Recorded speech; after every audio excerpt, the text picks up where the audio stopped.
Hello friend, स्वागत है आपका अपने चैनल आज क्लास में। आज की इस वीडियो में हम आपका टेस्ट लेंगे। इस टेस्ट में काफ़ी महत्वपूर्ण 40 ऑब्जेक्टिव प्रश्न रहेगा जो सभी विषयों से लिया गया है। तो प्लीज़ आप लोग टेस्ट एकदम शुरू से लेके अंत तक दीजिएगा और लास्ट में हमें ज़रूर बताइएगा कि आपका 40 प्रश्नों में से कितना सही हुआ। और चैनल को सब्सक्राइब नहीं किए हैं तो चैनल को सब्सक्राइब कर लीजिएगा और सब्सक्राइब करने के बाद एक बेल आइकन आता है तो बेल आइकन को दबा के ऑल पे कर लीजिएगा ताकि जब भी लाइव क्लास हो तो आपके पास नोटिफिकेशन पहुंचता रहे। तो आइए शुरू करते हैं पहले नंबर प्रश्न से। तो पहला नंबर प्रश्न है कि विद्युत फ्यूज धारा के किस प्रभाव पे कार्य करता है। ए ऑप्शन है उष्मीय प्रभाव पे, बी ऑप्शन है चुंबकीय प्रभाव पे, सी ऑप्शन है रासायनिक प्रभाव पे, डी ऑप्शन है इनमें से कोई नहीं। तो यहाँ पे आपको बताना है कि विद्युत फ्यूज धारा के किस प्रभाव पे कार्य करता है। तो उष्मीय प्रभाव पे कार्य करता है, इसे आपको याद रखना है। काफी महत्वपूर्ण प्रश्न है।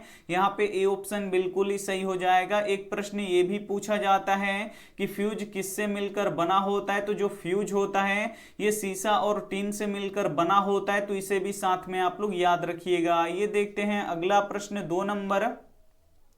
दो नंबर प्रश्न है कि बेतमा कहाँ स्थित है। ए ऑप्शन है इंदौर के पास, बी ऑप्शन है इलाहाबाद के पास, सी ऑप्शन है पुणे के पास, डी ऑप्शन है पटना के पास। तो यहाँ पे आपको बताना है कि बेतमा कहाँ स्थित है। तो बेतमा इंदौर के पास स्थित है, इसे आपको याद रखना है। यहाँ पे ए ऑप्शन बिल्कुल ही सही हो जाएगा। ये देखते हैं अगला प्रश्न तीन नंबर प्रश्न है कि शरीर का सबसे बड़ा शत्रु कौन है। ए ऑप्शन है क्षमा, बी ऑप्शन है आलस्य, सी ऑप्शन है क्रोध, डी ऑप्शन है लोभ। तो यहाँ पे आपको बताना है कि शरीर का सबसे बड़ा शत्रु कौन है। तो आलस्य है, इसे आपको याद रखना है। यहाँ पे बी ऑप्शन बिल्कुल ही सही हो जाएगा। ये देखते हैं अगला प्रश्न चार नंबर प्रश्न है कि जालियांवाला बाग हत्याकांड कब हुआ था। ए ऑप्शन है 6 अप्रैल 1919 को, बी ऑप्शन है 9 अप्रैल 1919 को, सी ऑप्शन है 13 अप्रैल 1919 को, डी ऑप्शन है 1 मई 1919 को। तो यहाँ पे आपको बताना है कि जालियांवाला बाग हत्याकांड कब हुआ था।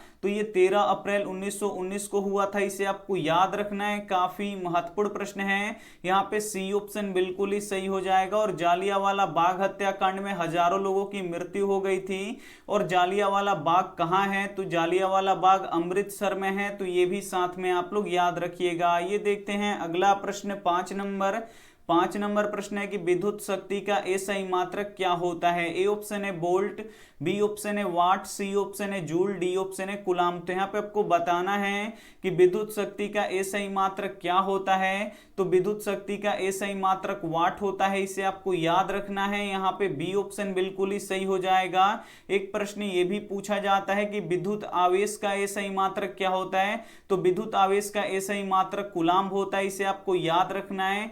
काफी महत्वपूर्ण 40 ऑब्जेक्टिव प्रश्न हैं। तो प्लीज आप लोग टेस्ट एकदम शुरू से लेके अंत तक दीजिएगा और लास्ट में हमें जरूर बताइएगा कि आपका 40 प्रश्नों में से कितना सही हुआ।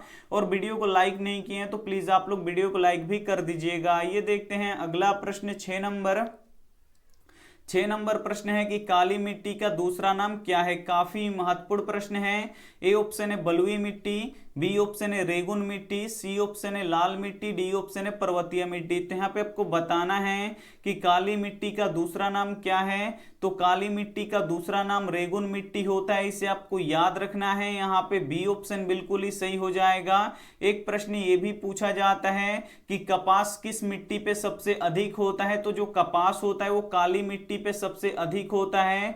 तो ये भी साथ में आपको याद रखना है। आइए देखते हैं अगला प्रश्न 7 नंबर प्रश्न है कि द्विघात समीकरण x² माइनस 5x प्लस 4 बराबर 0 का विविधकर ज्ञात करें। यहाँ पे जो ये समीकरण दिया है द्विघात समीकरण, इसका आपको क्या करना है, विविधकर निकालना है। विविधकर को ही विवेचक भी कहा जाता है। तो विविधकर का फॉर्मूला होता है, यहाँ पे देखिए लिख देते हैं b² माइनस 4ac।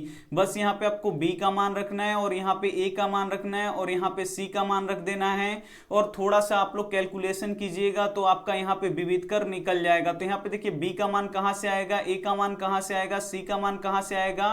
तो तो ये जो द्विघात समीकरण दिया है इसी में से निकलता है। जो एक्स स्क्वायर में गुणा करता है वो a होता है, जो केवल x में गुणा करता है वो b होता है, और जिसमें एक्स वाई कुछ भी नहीं होता है वो c होता है। तो बस यहाँ पे देख लीजिए एक्स स्क्वायर में क्या गुणा कर रहा है, तो एक्स स्क्वायर में कुछ भी नहीं गुणा कर रहा है, जहां पे कुछ भी नहीं गुणा करते हैं वहां पे एक होता है, यानी a का मान यहाँ पे एक है। b का मान यहाँ पे देख लीजिए x में क्या गुणा कर रहा है, तो x में यहाँ पे देखिए -5 गुणा कर रहा है, तो b का मान यहाँ पे -5 है। और c का मान क्या है, तो यहाँ पे आप लोग देख सकते हैं c का मान 4 है, तो बस इसमें रख दीजिए b का मान कितना है -5 है, तो यहाँ पे रख देंगे -5, और इसका स्क्वायर है तो क्या कर देंगे, स्क्वायर कर देंगे, माइनस है तो -4 है तो 4, और ये गुणा में रहता है तो यहाँ पे गुणा देंगे। a का मान कितना है, तो a का मान 1 है, तो यहाँ पे लिख देंगे 1, और c का मान कितना है 4 है, तो यहाँ पे लिख देंगे 4। अब यहाँ पे देखिए -5 का यहाँ पे स्क्वायर है, तो यहाँ पे देखिए -5 का स्क्वायर का मतलब क्या होता है कि -5 दो बार गुणा होगा, तो यहाँ पे देखिए माइनस माइनस क्या हो जाएगा, सबसे पहले ये प्लस हो जाएगा, और 50 कितना होता है 25 होता है, तो यहाँ पे जब -5 का आप स्क्वायर कीजिएगा तो कितना आएगा, ये +25 आएगा, और यहाँ पे माइनस है तो -4 एकम 4, और 4 चौका कितना हो जाएगा 16 हो जाएगा। अब आपको क्या करना है कि 25 में से 16 घटा देना है, तो जब 25 में से 16 घटाइएगा तो कितना बचेगा, 9 बचेगा, और यही आपका क्या होगा, यहाँ पे विविधकर होगा, यानी यहाँ पे सी ऑप्शन बिल्कुल ही सही हो जाएगा। ये देखते हैं अगला प्रश्न 8 नंबर। 8 नंबर प्रश्न है कि इन दिनों भारतीय बाजारों में कौन सी वस्तुएं भरी पड़ी हैं। ए ऑप्शन है चीनी, बी ऑप्शन है विदेशी, सी ऑप्शन है भारतीय, डी ऑप्शन है जर्मनी। तो यहाँ पे आपको बताना है कि इन दिनों भारतीय बाजारों में कौन सी वस्तुएं भरी पड़ी हैं, तो विदेशी वस्तुएं भरी पड़ी हैं, इसे आपको याद रखना है। यहाँ पे बी ऑप्शन बिल्कुल ही सही हो जाएगा। ये देखते हैं अगला प्रश्न 9 नंबर। 9 नंबर प्रश्न है कि गैरीवाल्डी पेशे से क्या था। ए ऑप्शन है सिपाही, बी ऑप्शन है किसान, सी ऑप्शन है जमींदार, डी ऑप्शन है नाविक। तो यहाँ पे आपको बताना है कि गैरीवाल्डी पेशे से क्या था, तो जो गैरीवाल्डी था ये पेशे से नाविक था, इसे आपको याद रखना है, काफी महत्वपूर्ण प्रश्न है। यहाँ पे डी ऑप्शन बिल्कुल ही सही हो जाएगा। ये देखते हैं अगला प्रश्न 10 नंबर। 10 नंबर प्रश्न है कि स्वामी दयानंद का बचपन का नाम क्या है। ए ऑप्शन है शंकर, बी ऑप्शन है मूल शंकर, सी ऑप्शन है शिव शंकर, डी ऑप्शन है उमा शंकर। तो यहाँ पे आपको बताना है कि स्वामी दयानंद का बचपन का नाम क्या है, तो मूल शंकर नाम है, इसे आपको याद रखना है, काफी महत्वपूर्ण प्रश्न है। यहाँ पे बी ऑप्शन बिल्कुल ही सही हो जाएगा। काफी महत्वपूर्ण 40 ऑब्जेक्टिव प्रश्न है, तो प्लीज आप लोग टेस्ट एकदम शुरू से लेके अंत तक दीजिएगा, और लास्ट में हमें जरूर बताइएगा कि आपका 40 प्रश्नों में से कितना सही हुआ। और वीडियो को लाइक नहीं किए तो प्लीज आप लोग वीडियो को लाइक भी कर दीजिएगा। ये देखते हैं अगला प्रश्न 11 नंबर। 11 नंबर प्रश्न है कि मुंडा किस देश की जाति है। ए ऑप्शन है चीन की, बी ऑप्शन है भारत की, सी ऑप्शन है मंगोल की, डी ऑप्शन है मुल्तान की। तो यहाँ पे आपको बताना है कि मुंडा किस देश की जाति है, तो जो मुंडा है ये भारत देश की जाति है, इसे आपको याद रखना है। यहाँ पे बी ऑप्शन बिल्कुल ही सही हो जाएगा। ये देखते हैं अगला प्रश्न 12 नंबर। 12 नंबर प्रश्न है कि कोयला कितने प्रकार के होते हैं। ए ऑप्शन है 3, बी ऑप्शन है 5, सी ऑप्शन है 6, डी ऑप्शन है 4। काफी महत्वपूर्ण प्रश्न है ये 12 नंबर।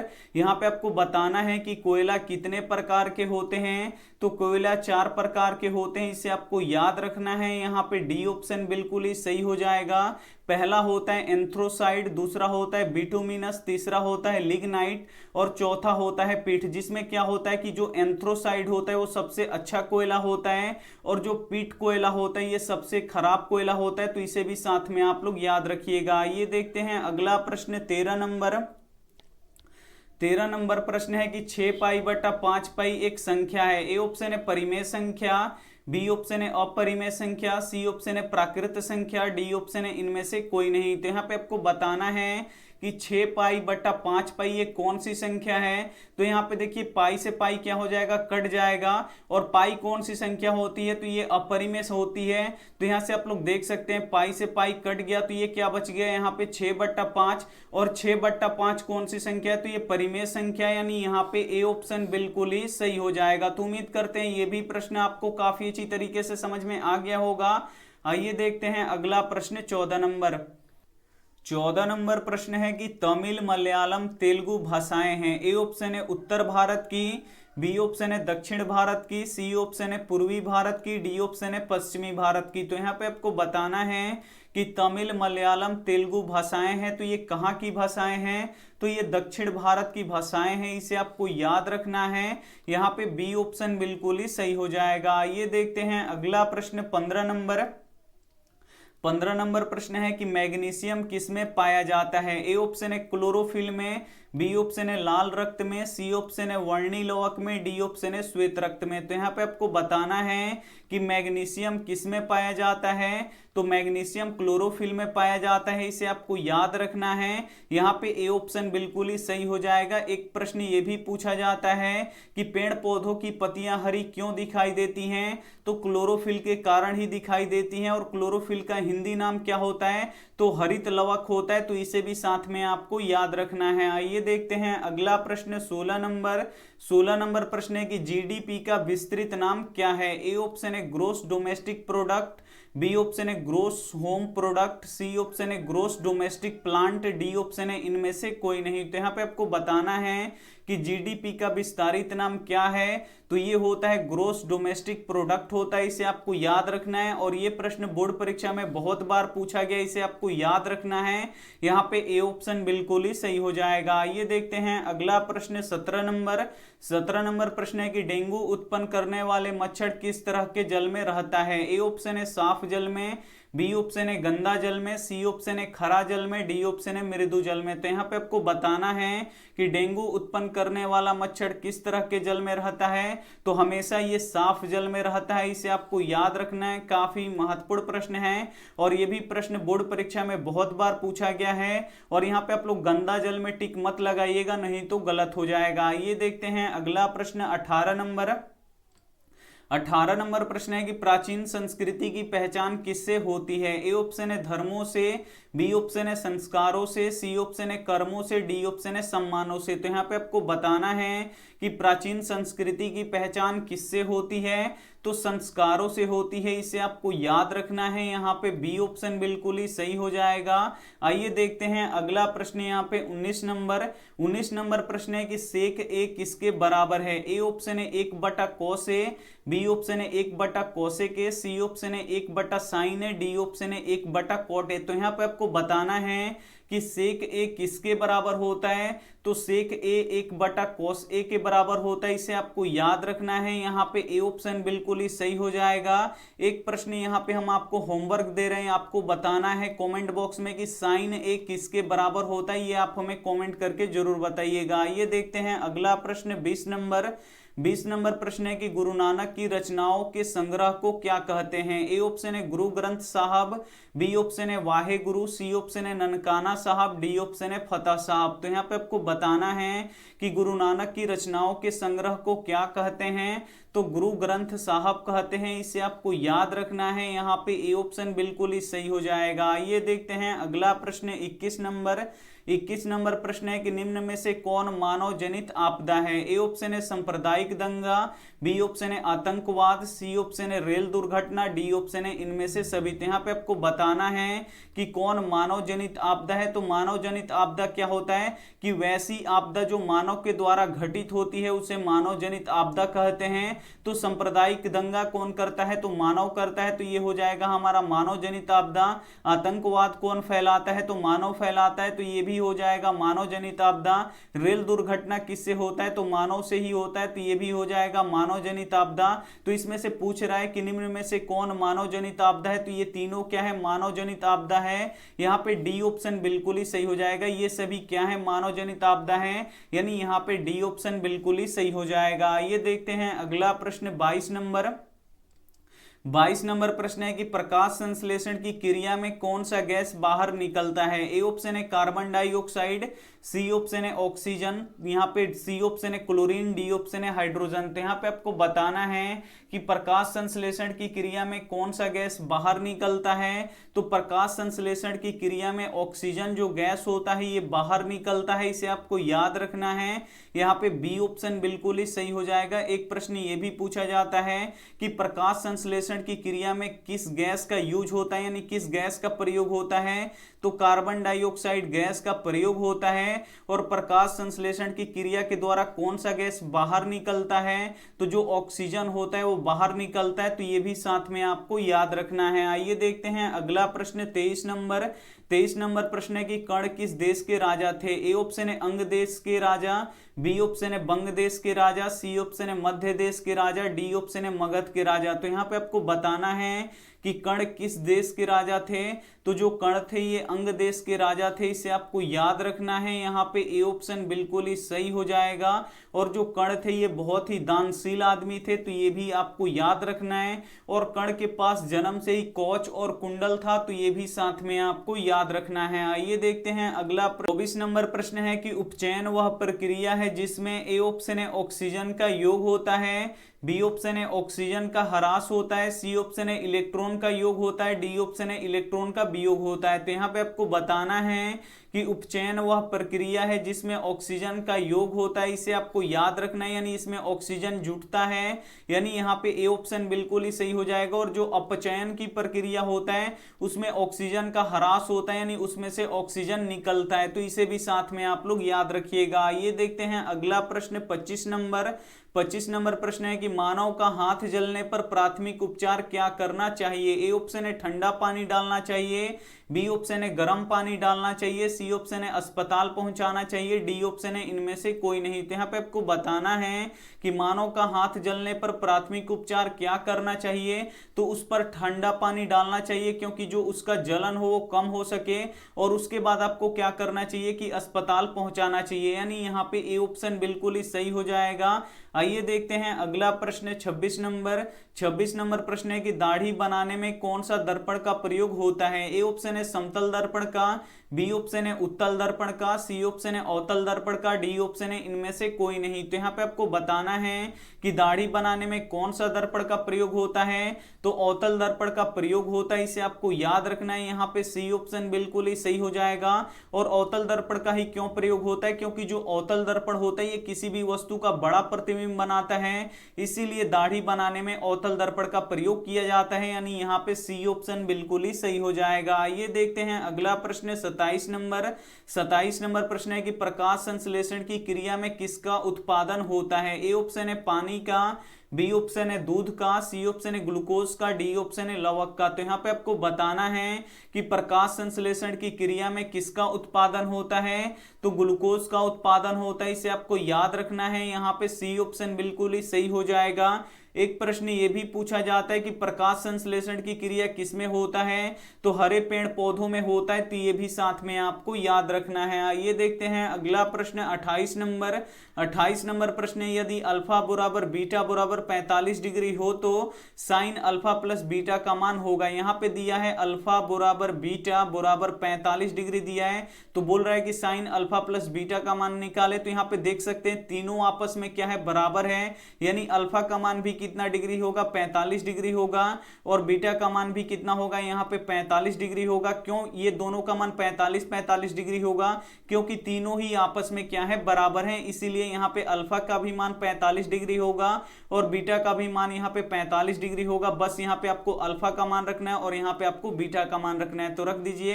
यहाँ पे लिख देते हैं साइन, और यहाँ पे देखिए अल्फा का मान कितना है, तो 45 डिग्री है, तो यहाँ पे लिख देंगे 45 डिग्री, प्लस है तो यहाँ पे प्लस देंगे, और बीटा का मान कितना है, ये भी 45 डिग्री है, तो यहाँ पे लिख देंगे 45 डिग्री।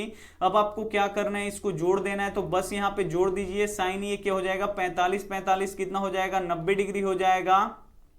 अब यहाँ पे आपको पता होना चाहिए कि साइन 90 डिग्री का मान कितना होता है, तो साइन 90 डिग्री का मान 1 होता है, इसे आपको याद रखना है। यहाँ पे सी ऑप्शन बिल्कुल ही सही हो जाएगा। तो उम्मीद करते हैं ये भी प्रश्न आपको काफी अच्छी तरीके से समझ में आ गया होगा। ये देखते हैं अगला प्रश्न 29 नंबर। 29 नंबर प्रश्न है कि प्रथम पंचवर्षीय योजना की शुरुआत कब हुआ। ए ऑप्शन है 1920 में, बी ऑप्शन है 1951 में, सी ऑप्शन है 1905 में, डी ऑप्शन है 1955 में। तो यहाँ पे आपको बताना है कि प्रथम पंचवर्षीय योजना की शुरुआत कब हुआ, तो 1951 ईस्वी में हुआ, इसे आपको याद रखना है। यहाँ पे बी ऑप्शन बिल्कुल ही सही हो जाएगा। आइए देखते हैं अगला प्रश्न 30 नंबर। 30 नंबर प्रश्न है कि स्पेक्ट्रम में किस रंग की किरण का झुकाव अधिक होता है। ए ऑप्शन है लाल रंग, बी ऑप्शन है हरा रंग, सी ऑप्शन है पीला रंग, डी ऑप्शन है बैगनी रंग। तो यहाँ पे आपको बताना है कि स्पेक्ट्रम में किस रंग की किरण का झुकाव अधिक होता है। तो बैगनी रंग की किरण का झुकाव अधिक होता है। क्यों अधिक होता है? क्योंकि बैगनी रंग का जो तरंग दैर्ध्य है वो बहुत ही कम होता है, इसीलिए बैगनी रंग की जो किरण होती है इसकी झुकाव अधिक होता है। यानी यहाँ पे डी ऑप्शन बिल्कुल ही सही हो जाएगा। आइए देखते हैं अगला प्रश्न 31 नंबर। 31 नंबर प्रश्न है कि पाइथागोरस प्रमेय का संबंध है। ए ऑप्शन है समकोण त्रिभुज से, बी ऑप्शन है समरूप त्रिभुज से, डी यहाँ पे सी ऑप्शन है समचतुर्भुज से, डी ऑप्शन है गोला से। तो यहाँ पे आपको बताना है कि पाइथागोरस प्रमेय का संबंध है तो किससे है? तो समकोण त्रिभुज से है, इसे आपको याद रखना है। यहाँ पे ए ऑप्शन बिल्कुल ही सही हो जाएगा। और पाइथागोरस प्रमेय क्या होता है? तो कर्ण का स्क्वायर बराबर लंब का स्क्वायर जोड़ आधार का स्क्वायर होता है, तो इसे भी साथ में आपको याद रखना है। आइए देखते हैं अगला प्रश्न 32 नंबर। यहाँ पे देखिए 32 नंबर प्रश्न है कि मंगमा क्या कार्य करती है। ए ऑप्शन है मछली बेचती थी, बी ऑप्शन है गीत गाती थी, सी ऑप्शन है दही बेचती थी, डी ऑप्शन है इनमें से कोई नहीं। तो यहाँ पे आपको बताना है कि मंगमा क्या कार्य करती थी। तो जो मंगमा थी वो दही बेचती थी, इसे आपको याद रखना है। यहाँ पे सी ऑप्शन बिल्कुल ही सही हो जाएगा। आइए देखते हैं अगला प्रश्न 33 नंबर। 33 नंबर प्रश्न है कि न्यायपालिका में किसके प्रति निष्ठा होनी चाहिए। ए ऑप्शन है असत्य में, बी ऑप्शन है सत्य के प्रति, सी ऑप्शन है दोनों, डी ऑप्शन है इनमें से कोई नहीं। तो यहाँ पे आपको बताना है कि न्यायपालिका में किसके प्रति निष्ठा होनी चाहिए। तो हमेशा सत्य के प्रति निष्ठा होनी चाहिए, इसे आपको याद रखना है। यहाँ पे बी ऑप्शन बिल्कुल ही सही हो जाएगा। आइए देखते हैं अगला प्रश्न 34 नंबर। 34 नंबर प्रश्न है कि मनुष्य में वृक्क एक तंत्र का भाग है जो संबंधित है। ए ऑप्शन है पोषण से, बी ऑप्शन है श्वसन से, सी ऑप्शन है उत्सर्जन से, डी ऑप्शन है परिवहन से। तो यहाँ पे आपको बताना है कि जो मनुष्य का वृक्क है इसका संबंध किससे है। तो इसका संबंध उत्सर्जन से, इसे आपको याद रखना है। काफी महत्वपूर्ण प्रश्न है और ये प्रश्न बोर्ड परीक्षा में बहुत बार पूछा गया है। आइए देखते हैं अगला प्रश्न 35 नंबर। 35 नंबर प्रश्न है कि समानांतर श्रेणी 4, 8, 12 का प्रथम पद और सार्व अंतर ज्ञात करें। यहाँ पे आपको क्या करना है कि एपी का प्रथम पद यानी पहला पद लिखना है और सार्व अंतर आपको क्या करना है, निकालना है। तो प्रथम पद को किससे सूचित किया जाता है? ए से सूचित किया जाता है। और सार्व अंतर को किससे सूचित किया जाता है? तो डी से सूचित किया जाता है। तो एपी का प्रथम पद यानी पहला पद क्या है? तो यहाँ पे आप लोग देख सकते हैं कि ये एपी का यहाँ पे पहला पद 4 है, यानी यहाँ पे देखिए ए का मान कितना निकल गया, 4 निकल गया। अब आपको क्या करना है, यहाँ पे डी निकालना है। डी का अर्थ होता है सार्व अंतर। तो सार्व अंतर कैसे निकलेगा? तो ये पहला हो गया, यहाँ पे ये दूसरा पद हो गया और ये तीसरा पद हो गया। तो आपको क्या करना है कि दूसरा पद में से हमेशा कभी भी आपको पहला पद को घटा लेना है। तो दूसरा पद 8 है, इसमें से आपको घटाना है पहला पद, तो पहला पद घटा दीजिए। 8 में से 4 जब घटेगा तो कितना बचेगा? यहाँ पे 4 बचेगा, यानी पहला पद भी 4 निकल गया और सार्व अंतर भी 4 निकल गया, यानी यहाँ पे ए ऑप्शन बिल्कुल ही सही हो जाएगा। ये देखते हैं अगला प्रश्न 36 नंबर। 36 नंबर प्रश्न है कि वायु प्रदूषण को रोका जा सकता है। ए ऑप्शन है वृक्ष से, बी ऑप्शन है जल से, सी ऑप्शन है पत्थर से, डी ऑप्शन है अग्नि से। तो यहाँ पे आपको बताना है कि वायु प्रदूषण को रोका जा सकता है। तो वायु प्रदूषण को हम कैसे रोक सकते हैं? तो वृक्ष लगा के रोक सकते हैं, इसे आपको याद रखना है। यहाँ पे ए ऑप्शन बिल्कुल ही सही हो जाएगा। ये देखते हैं अगला प्रश्न 37 नंबर। 37 नंबर प्रश्न है कि आर त्रिज्या वाले गोले का आयतन क्या होगा। काफी महत्वपूर्ण प्रश्न है। यहाँ पे आपको बताना है कि आर त्रिज्या वाले गोले का आयतन क्या होगा। तो गोले का आयतन का फॉर्मूला होता है 4/3 पाई आर क्यू, इसे आपको याद रखना है। और ये भी प्रश्न बोर्ड परीक्षा में बहुत बार पूछा गया है, तो इसे आपको अगर याद ना हो तो प्लीज आप लोग लिख के याद कर लीजिएगा। आइए देखते हैं अगला प्रश्न 38 नंबर। 38 नंबर प्रश्न है कि किस वर्ण का तरंग दैर्ध्य अधिक होता है। यहाँ पे आपको बताना है कि किस वर्ण, यानी वर्ण का अर्थ होता है रंग, यानी यहाँ पे आपको बताना है कि किस रंग का तरंग दैर्ध्य अधिक होता है। ए ऑप्शन है बैगनी रंग का, बी ऑप्शन है लाल रंग का, सी ऑप्शन है नीला रंग का, डी ऑप्शन है पीला रंग का। तो यहाँ पे आपको बताना है कि किस वर्ण का तरंग दैर्ध्य अधिक होता है। तो जो लाल रंग होता है इसका तरंग दैर्ध्य सबसे अधिक होता है, इसे आपको याद रखना है। यहाँ पे बी ऑप्शन बिल्कुल ही सही हो जाएगा। 40 नंबर प्रश्न है कि उत्तल दर्पण द्वारा कैसा प्रतिबिंब बनता है। ए ऑप्शन है बड़ा और सीधा, बी ऑप्शन है छोटा और उल्टा, सी ऑप्शन है छोटा और सीधा, डी ऑप्शन है बड़ा और उल्टा। तो यहाँ पे आपको बताना है कि उत्तल दर्पण द्वारा कैसा प्रतिबिंब बनता है, तो छोटा और सीधा बनता है, इसे आपको याद रखना है। यहाँ पे सी ऑप्शन बिल्कुल ही सही हो जाएगा। एक प्रश्न ये भी पूछा जाता है कि मोटर गाड़ी में साइड मिरर के रूप में किस दर्पण का प्रयोग किया जाता है, तो उत्तल दर्पण का प्रयोग किया जाता है, तो ये भी साथ में आपको याद रखना है। आइए देखते हैं अगला प्रश्न 40 नंबर प्रश्न है कि भारत माता कहाँ निवास करती हैं। ए ऑप्शन है शहर में, बी ऑप्शन है पहाड़ पर, सी ऑप्शन है गांव में, डी ऑप्शन है नदी में। तो यहाँ पे आपको बताना है कि भारत माता कहाँ निवास करती हैं। तो जो भारत माता है ये गांव में निवास करती हैं, इसे आपको याद रखना है। यहाँ पे सी ऑप्शन बिल्कुल ही सही हो जाएगा। यहाँ पे मेरा तबीयत खराब होने के कारण से एक हफ्ते से क्लास नहीं हो रहा था, तो आज से अब क्या होगा, क्लास रेगुलर चलेगा। तो यहाँ पे एक बार आप लोग क्लास टाइमिंग देख लीजिए। यहाँ पे देखिए चैप्टर वाइज ऑब्जेक्टिव प्रश्न कब होगा, तो सुबह 5:30 बजे होगा। यानी जो चैप्टर होगा आपके बुक में उसका ऑब्जेक्टिव प्रश्न कब होगा, 5:30 बजे सुबह में। और जिन भी बच्चों का अगर सब्जेक्टिव पढ़ना है तो सब्जेक्टिव आप लोग 1 बजे दिन में पढ़ सकते हैं, और शाम में 7 बजे इंपॉर्टेंट क्वेश्चन होगा जो आपकी बोर्ड परीक्षा के लिए महत्वपूर्ण होगा, वो 7 बजे होगा। तो ये तीनों क्लास कीजिए, आपका बहुत ही अच्छा नंबर आएगा, ये हमारा गारंटी है।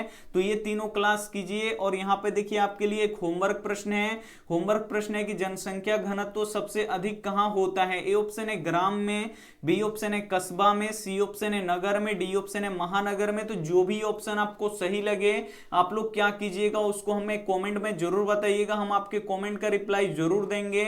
और आपको क्या करना है कि अपने दोस्तों के पास यहाँ पे शेयर करना है कि सर अब पढ़ाने लगे। तो प्लीज आप लोग अपने दोस्तों से बताइए कि सर अब पढ़ाने लगे, अब यहाँ पे रेगुलर क्लास होगा। तो आप लोग यहाँ पे देखिए शेयर जरूर कीजिएगा। बहुत दिन के बाद यानी 1 हफ्ते के बाद हम यहाँ पे पढ़ा रहे हैं, तो कितने बच्चों का यहाँ पे पता नहीं होगा। तो प्लीज आप लोग एक लाइक जरूर कीजिएगा, लाइक कीजिएगा तो उससे बच्चों को पता लगेगा, उनके पास ये वीडियो जाएगा तो वो लोग क्लास कर सकेंगे। तो प्लीज आप लोग एक लाइक आप लोग जरूर कीजिएगा। और यहाँ पे देखिए चैनल को अगर आपने सब्सक्राइब नहीं किया है तो चैनल को सब्सक्राइब कर लीजिएगा। और याद से अपने दोस्तों के पास इस वीडियो को जरूर शेयर कीजिएगा, क्योंकि अब यहाँ पे रेगुलर क्लास होगा और दिन में 3 क्लास होगा, आप लोग जरूर कीजिएगा। थैंक यू फॉर वॉचिंग, मिलते हैं अगले वीडियो में। तब तक अपना ध्यान रखिए, मन लगा के पढ़ाई कीजिए। Take care and bye. मिलते हैं सुबह 5:30 बजे वाली क्लास में।